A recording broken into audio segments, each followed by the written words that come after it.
By telling you how I ended up in Tukwila, and it was a little bit of a journey to get here. I was born in Southern California, in Laguna Beach, California, and spent most of my growing up years in Southern California. And then in 1980, my parents decided to move our family to Washington. It was right after Mount St. Helens had blown her top, and all of my friends were like, you're moving up there, there's a volcano, I don't know why you're moving up there. And thought it was pretty crazy. Then we lived on the east side of Seattle, and I graduated from Bellevue High School, and from there I headed off to Whitworth, now University, where I graduated, and then I spent a year living and teaching English in Japan, and then settled in Western Washington. I've spent over 20 years of my life raising my kids in Carnation, Washington, which is where I lived until just a few years ago. And it was when I lived in Carnation that I first heard about Foster High School. I'd been in Tukwila before, but really only to the mall. I didn't really know I didn't really even know where Tukwila was other than South Center Mall, until I had that first visit to Foster High School. I'm the college and career counselor at Foster High School, and it was a second act career for me. I actually first heard about Tukwila when my really good friend who was a counselor at my kids' middle school in Carnation got a job working at Foster High School as a counselor. And she told me so many stories about the students and the families that she was working with. I was immediately intrigued by this place called Tukwila in Foster High School. It was also at that time that idea of becoming a school counselor got planted in my brain, and I couldn't stop thinking about it. It was like, that's what I've got to do. My first visit to Foster High School was in the spring of 2009, and I spent a day observing my friend who was a school counselor there. And that was right before I started grad school. And I spent 3 years at SPU going to school. While I was at SPU, I took a multicultural class, which was part of my program. And because of that class, I had the opportunity to come to Foster High School and interview some refugee students for a project I was doing.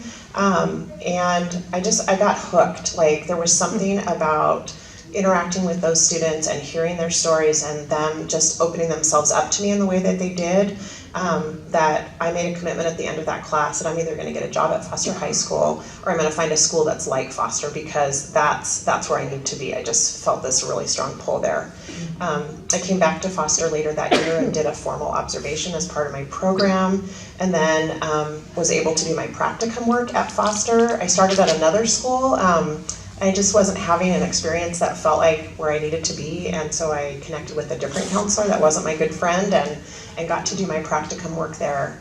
I got to work individually with students and practice counseling skills and just have these students open up and share their stories and their life with me. Later I decided I would like to do my internship at Foster. I figured I'm going to figure out a way to get there no matter what. So my internship required me to be at Foster for 600 hours that year, and I thought, no, that's not enough. So I doubled that and spent over 1,200 hours that year working almost full-time at Foster. And at that time I was living out in Carnation, Washington, which is about as different from Tukwila as you can get, I think. And because of that commute, I spent 2 to 2.5 hours a day commuting in my car. But I loved every minute of it. Like, I wouldn't have done anything differently. I graduated in June of 2012 and began this really difficult process of finding the right job for me. And I interviewed in Duval, in Issaquah, in Kirkland, in Redmond, in Renton, and in North Bend. And none of those schools felt like that commitment that I'd made to myself back in the fall of 2009. I knew there had to be something different out there for me. And it was at the end of August when my principal, during my internship year, contacted me and said, hey, can you come see me? And I said, sure, when would you like me to come see you? And he said, well, how quickly can you get here? And I said, well, I'll be there in just about an hour. So I hopped in my car and went. And he said, well, those are some of my students. He said, we have this new position that we're opening up. It's a college and career counselor, and I know you wanted to be a school counselor, but this is going to be a certificated position, and we want a counselor in that role, and are you interested? And I'm like, absolutely. And he said, well, we don't have the position posted yet, but so we want to hire you as a long-term sub, and then when it opens, we want you to apply for it. And I thought, okay, this is it. This is why I didn't get a job before now. So for the next couple of years, I commuted from Carnation to Tukwila to my beloved students and families. Sorry, I love this place. I hope that you can see that when I'm talking. It was in the fall of 2014 that I moved a little bit closer to work and bought a house in the south end of West Seattle. And I just want you to know how much I love what I'm doing, and it's why I've continued to stay here in Tukwila. A lot of my classmates have moved around from school to school, but I just know this is where I'm supposed to be. I want to tell you some of my favorite stories about working with the students at Foster and why I choose to be in Tukwila every day. I think a lot of you in this room probably already know about Foster, so I won't spend a lot of time telling you about it, but some of the things that really speak to me are the fact that our students come from so many different places and speak so many different languages, and they come with the weight of, I think, their parents and their grandparents and those that even came before them with dreams of them having a better life, getting an education. Our students live well below the poverty line. We have students that are worrying daily about their parents being deported and families being separated. Foster high school students, as you know, come from refugee camps where they often couldn't attend school, and they have to come to school in the winter without a warm coat. Foster school students have also lived through traumatic experiences, and we see the results of those experiences every day as we work with them. It's also an incredibly beautiful place where all your senses are impacted, and I've told this story several times, but I remember that first year I was at Foster when I was just kind of observing and then later doing my practicum, that I would see all the bright colors that students were wearing, the clothing of some of the Somali students, and just the bright colors they would wear, the gentle strum of a ukulele being played by one of our Pacific Islander students. I would smell the spices that were used to make the morning meal in these small apartments would waft down the hallways, and I felt the hope and promise of students who want to make a difference in the world. This is the place that I work and that I love.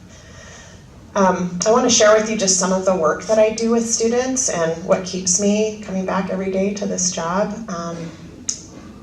I had 3 children of my own, and it was no problem when it was time for them to think about going to college, because I knew, oh, well, you got to fill out the FAFSA and you need to write a good essay, and but my students don't have that kind of support at home, and it's not because their parents don't love them and don't want the best for them. It's because they don't know, for the most part, how it works to get a college education here in this country. And it's so new that all that responsibility that I took on for my kids as a parent, these kids are taking on for themselves.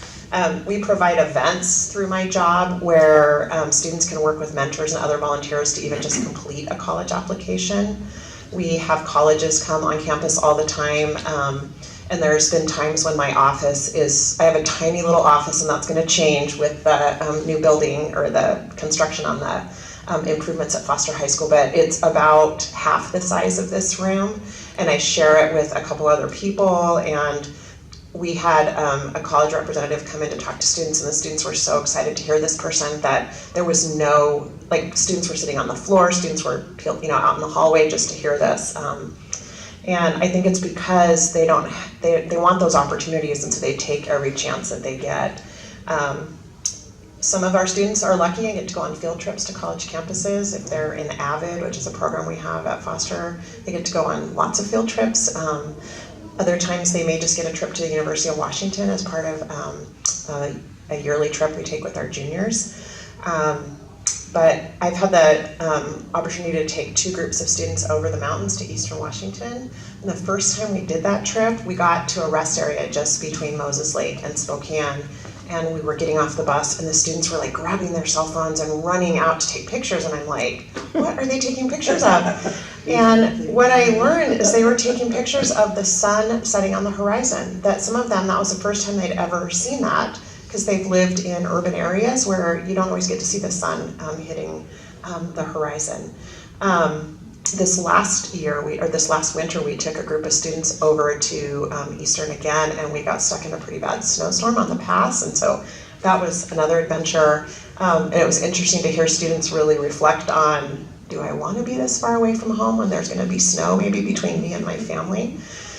Another story that was really fun was taking a group of students to Seattle University, and we got the opportunity to have the students be able to eat in the dining hall on campus. And if you've ever been to Seattle, I don't know if any of you have been there, but the dining hall is the fanciest dining hall I've ever seen.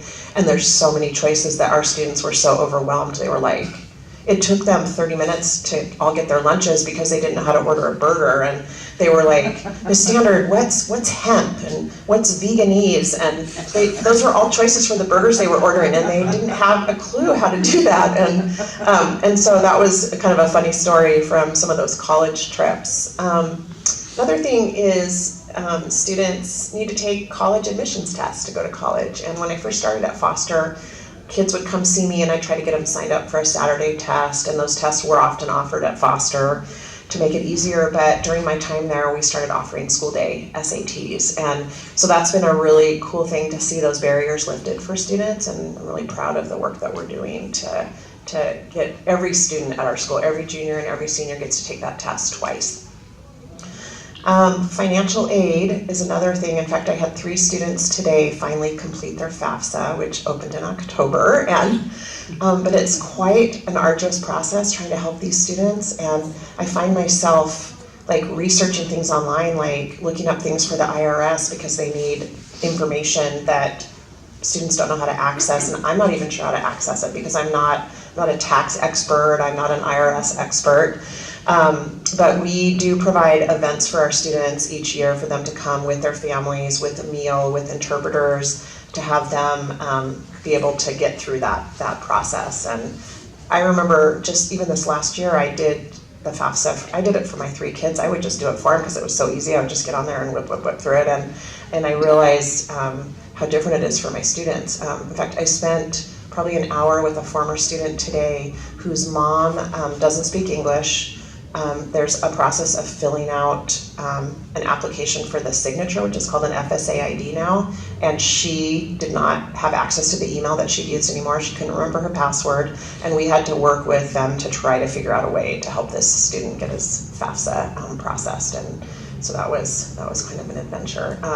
Another thing I spend a lot of time doing is working with students on scholarships, and my students, the minute I post a scholarship, they're like in my office asking for the application or right there to turn it in, because that's important to my students. They need all the help they can get to help support them to get to college, and it's not just paying for tuition, which a lot of that is covered through like federal grants and state grants, but it's paying for books and paying for transportation if you're going to go to school in Eastern Washington or California or on the East Coast. And in fact, I have a student this year that got a full ride scholarship to Northeastern University in Boston, and we had to start looking at, okay, you got a full ride scholarship, but how are you going to pay for books, and how are you going to pay for transportation from Seattle to Boston a couple of times a year at least, and so there's all kinds of challenges like that I don't think I would have faced if I was at Redmond High School or Skyline High School.